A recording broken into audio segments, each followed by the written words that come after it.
মুহাম্মদুর রাসূলুল্লাহ সাল্লাল্লাহু আলাইহি ওয়াসাল্লাম হিজরত করে গেছেন মদিনায়। ছোট ছোট দুইটা বাচ্চা হুজুর আকরাম সাল্লাল্লাহু আলাইহি ওয়াসাল্লামের সামনে আসছে, আয়েশা সাক্ষাৎ করছে, সালাম দিছে। সালাম দিয়ে হুজুরের কাছে বসে হুজুর বাড়ি কই? ছোট বাচ্চা তো কথা হয় না। আমরা যেমন বিভিন্ন মাহফিলে গেলে সবাই আমাদের খুব ইজ্জত করে, সম্মান করে, এরকম ছোট ছোট বাচ্চারা এসে সামনে, হুজুর কোথায় গেলে? ঠিক না? আল্লাহ নবীর জিজ্ঞেস করতেছে হুজুর বাড়ি কো? আল্লাহ নবীকে বাড়ি মক্কা। তো মক্কা থেকে মদিনায় কি লেগে গেলেন? ছোট বাচ্চা তো। রাসূল সাল্লাল্লাহু আলাইহি ওয়াসাল্লাম মক্কার মানুষ আমার উপর নির্যাতন করছে, তোমাদের মদিনার মানুষ আমাকে মহব্বত করছে, আশ্রয় দিছে, জায়গা দিছে, এই জন্য আমি মদিনায় আসছি।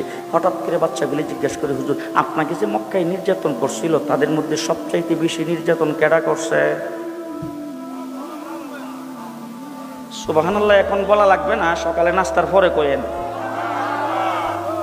যখন এই কথা কইছে বলার সাথে সাথে আল্লাহর নবী কয় আবু জাহেল। কেডা? আবু জাহেল। তারা দুইজন ভাই, একজনের নাম হলো মাস, আরেকজনের নাম মুআফিজ। আল্লাহ নবীর দরবার থেকে উঠতে যাওয়ার সময় এক ভাই আরেক ভাইরে কয় ভাই যদি কোনোদিন ইসলামের যুদ্ধ হয় আর আবু জাহেল যদি ইসলামের বিরুদ্ধে যুদ্ধ করতে আসে তাহলে আজকাল দুইজন নিয়ত করে রাখো আবু জাহেলরে আমরা দুইজন হত্যা করব। কিছুদিন পরেই যখন বদরের যুদ্ধের ঘোষণা হয়েছে, দুই ভাই দৌড়ে মার কাছে গেছে, যাইয়া দেখে মা ঘরের ভিতরে বৈশা বিলাপ করে কাঁদতেছে। তো মারে যাই জিজ্ঞেস করছেন মা তুমি এইভাবে কাঁদতেছো কেন? বলে বাবা রে তোর বাবা তো আজকে দুনিয়াতে নাই, যদি তোর বাবা দুনিয়াতে থাকতো তাহলে আল্লাহর নবী যুদ্ধের ময়দানে যাবে, আবু জাহেল যুদ্ধ করার জন্য আসতেছে, কাফিরদের সঙ্গে যুদ্ধ হবে, আমি যুদ্ধের ময়দানে তোর বাবারে পাঠাইয়া হাসরের ময়দানে আমি মুজাহিদের স্ত্রী হিসাবে উঠতে পারতাম, কিন্তু তোর বাবা তো দুনিয়াতে নাই। আর তোরা শুধু শুধু বাচ্চা, তোরা যদি নওজোয়ান হইতে তোদেরকেও তো যুদ্ধের ময়দানে পাঠাইয়া আমি হাসরের ময়দানে মুজাহিদের মা হিসাবে উঠতে পারতাম। আহা তোরাও তো নওজোয়ান না, আমি কি দিয়ে যুদ্ধের ময়দানে সাহায্য করব? এই জন্য আমার বুক ফাটা কান্না আসতেছে। দুইটা বাচ্চা মায়ের চোখের পানি মুছে দিয়ে মাকে ডাক দিয়ে বলে মা আমরা আল্লাহর নবীর দরবার থেকে যুদ্ধের ঘোষণা শুনে আসছি, আমরা দুই ভাই যুদ্ধে যাব। মা ডাক দিয়ে বলতেছেন বাবা কও কি তোমরা দুই ভাই ছোট বাচ্চা, এই ছোট বাচ্চা তো যুদ্ধের ময়দানে কোনো কাজ করতে পারে না, বাবা তোমরা যাই এত যুদ্ধের ময়দানে মানুষের ঠেঙ্গের শিবার মধ্যে পড়ে থাকবা, তোমরা যুদ্ধের ময়দানে যাইতে পারবা না। বাচ্চা দুইটা উঠে মা আমরা বয়সে ছুডু, দেখতে ছুডু, কিন্তু আমার আল্লাহ কি ছুডু? অনুমতি দেওয়ার মালিক আপনি, অনুমতি দেন। যুদ্ধের ময়দানে গেলে শক্তি দেওয়ার মালিক আল্লাহ। এই কথা কইছে মা খুশি হয়ে তাদের দুইজনকে বিদায় করে দিছে। আল্লাহ নবীর দরবারে মসজিদে নবীর সামনে যখন গেছে দেখে যে কানা খোরা আতুল লোলা সুগু বাচ্চারা লাফাইতে লাফাইতে যুদ্ধের ময়দানে যাওয়ার জন্য সেখানে যে উপস্থিত হয়েছে। আল্লাহ নবীকে সব বনাশ হয়েছে রি, এরকম দালাউভাবে তো যুদ্ধের ময়দানে নেওয়া যাবে না। কথা বুঝলেন না? এটা তো যুদ্ধের ময়দান, এটা তো মসজিদের ভিতরে বৈশাখ তসবি জফা না, যুদ্ধের ময়দানে যায় তো যুদ্ধ করতে হবে। রাসূল ডাক দেখো সবাই কাতার সোজা করে দাঁড়াও, একজন একজন করে মাপ দিয়া চেক করে নেওয়া হবে। যেই রাসূলের কথা কইছে এক ভাই আর এক ভাই দরাটা খেয়ে গেলাম রে, কারণ ভাবছিলাম যে সকলের মাঝখান দিয়া আমরা কোনো রকম সবাই সাথে সিফা সাফা দিয়ে চলে যাবো, এখন যদি চেক করে তাইলে আমরা ছোট বাচ্চা আমরা দেখে নিব। এখন দুইজন যখন কাতার ধরে যখন সবাই দাঁড়াইতেছে, ছোট ভাই বড় ভাই ডাক দেখো ভাই তুমি আগে খারো আমি একটু দূরে খারোই। দুইজন কাতারের দুই পাশে দাঁড়াইছে। আল্লাহর নবী চেক করতে করতে একটু সামনের দিকে যায় দেখে 10 বছরের একটা বাচ্চা।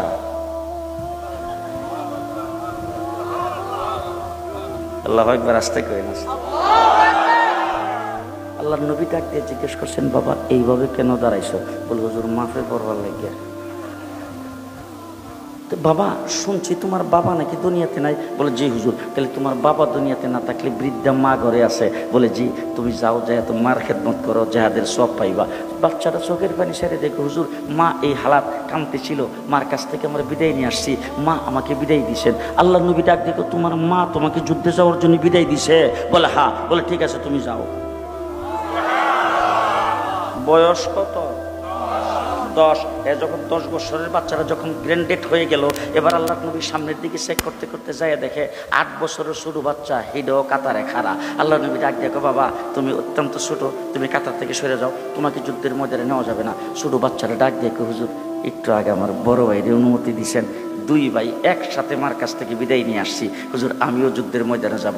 আল্লাহ নবী ডাক দেখো, দেখো তোমার বড় ভাই তোমার চাইতে 2 বছরের বয়স বেশি, আবার দেখতে শুনতে একটু হৃষ্টপুষ্ট দেখা যায়, গায়ে একটু শক্তিও বেশি, তাকে যুদ্ধের ময়দানে কোনো রকম নেওয়া যায়, কিন্তু তুমি তো অত্যন্ত ছোট, তুমি তোমার বড় ভাইয়ের থেকে 2 বছরের ছোট, সুতরাং তোমাকে দেখতেও ছোট দেখা যায়, তোমাকে যুদ্ধের ময়দানে নেওয়া যাবে না। বাচ্চাটা ডাক দেখো, হুজুর বড় ভাই 2 বছরের বয়স বেশি আর দেখতে শুনতে একটু স্বাস্থ্যবান, এই জন্য যদি ভাই অনুমতি পায় থাকে তো হুজুর একটু মেহরবানি করে আমার একটা প্রস্তাব রাখবেন কিনা। বলে কি প্রস্তাব? বলো বড় ভাইয়ের সাথে আমাকে একটু কুস্তি লড়ান, যদি কুস্তি লইরা বড় ভাইরা হারাইতে পারি আপনি নিবেন কিনা কম। মুহাম্মদুর রাসূলুল্লাহ সাল্লাল্লাহু আলাইহি সাল্লাম বলতেছেন, তুমি তোমার বড় ভাইকে কুস্তি লইরা হারাইতে পারবে? হুজুর যদি পারি, যদি পারি। আল্লাহ নবী কো ঠিক আছে আসো। দুইজনকে একসাথে নিয়ে খাড়া করছে। এবার আহা, ছোট ভাই বড় ভাইয়ের চোখে চোখে তাকাইয়া ডাক দিয়ে বলছেন, ভাই আসলে তো তোমার গায়ে শক্তি বেশি, তুমি আমার 2 বছরের বড়, তো তুমি যদি শক্ত করে আমার ধরো তাইলে কি আমি পারো? তুমি আমাকে নরম হাতে ধরবা, আর আমি যখন ধাক্কা দিব তুমি নিজে ইচ্ছা করে নিচে পড়ে যাও। চুক্তিপত্র দুইজনের মধ্যে হয়ে গেছে, একজন আর একজনকে ধরছে, দইরা প্রথম ধাক্কা দিয়ে এই বড় ভাইকে নিচে ফেলায়া লাভ দিয়ে ওটাকে হুজুর এবার বলেন নিবেন কিনা। আল্লাহ নবীকে চলো চলো। লম্বা চূড়া ঘটনা। আবু জাহেল আইসা ডাক দিছে, খেলা হবে। আল্লাহ নবী আল্লাহ পাকের দিকে তাকে ডাক দেখো, আল্লাহ আবু জাহেল তো খেলা হবে। আল্লাহ রে আল্লাহ ডাক দেখো, আপনিও খেলার জন্য তৈরি হন। 13টা বছর পর্যন্ত মক্কায় নীরবে যা সহ্য করেছেন আর সহ্য করা যাবে না। এবার রাসূল সাল্লাল্লাহু আলাইহি সাল্লাম 313 জন নিয়ে যুদ্ধের ময়দানে গেছে।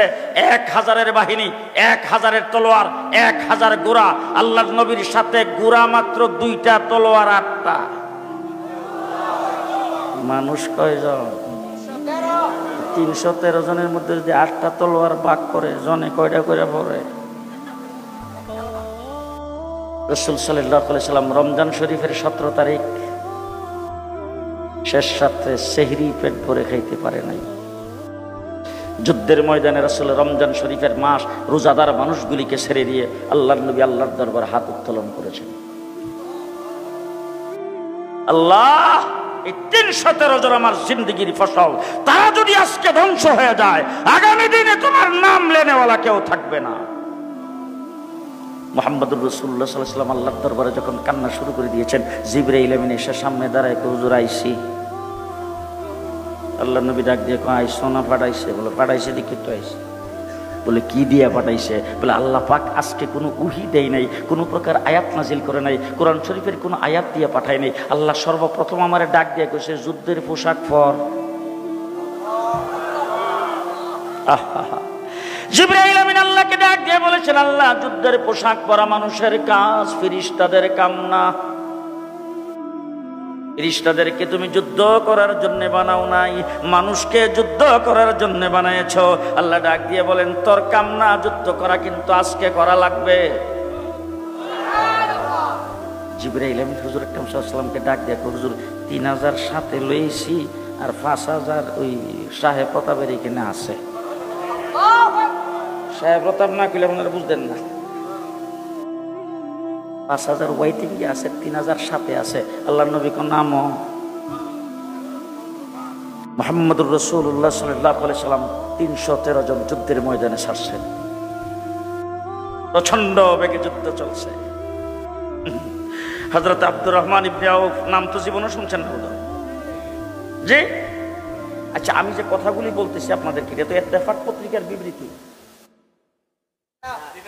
জনকণ্ঠের নিউজ।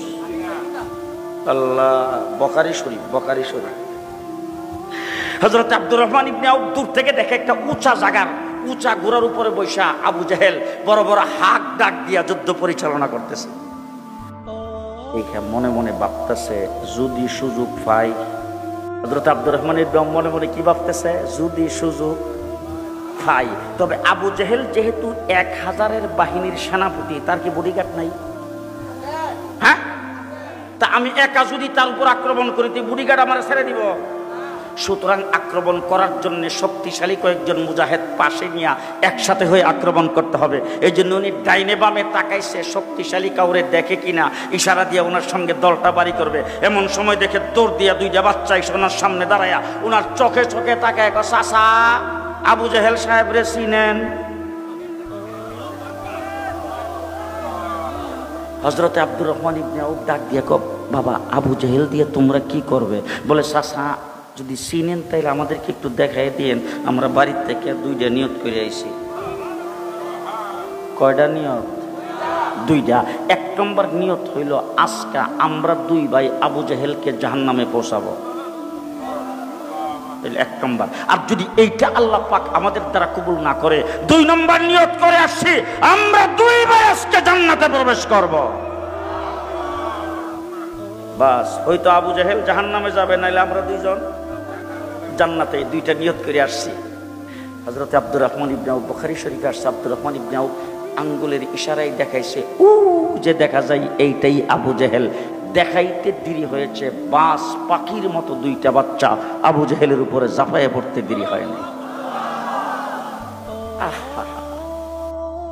এবার দুই ভাই যে আক্রমণ করছে, মারব গার, ওখানে গার ছিলেন তো, গারে মারবে।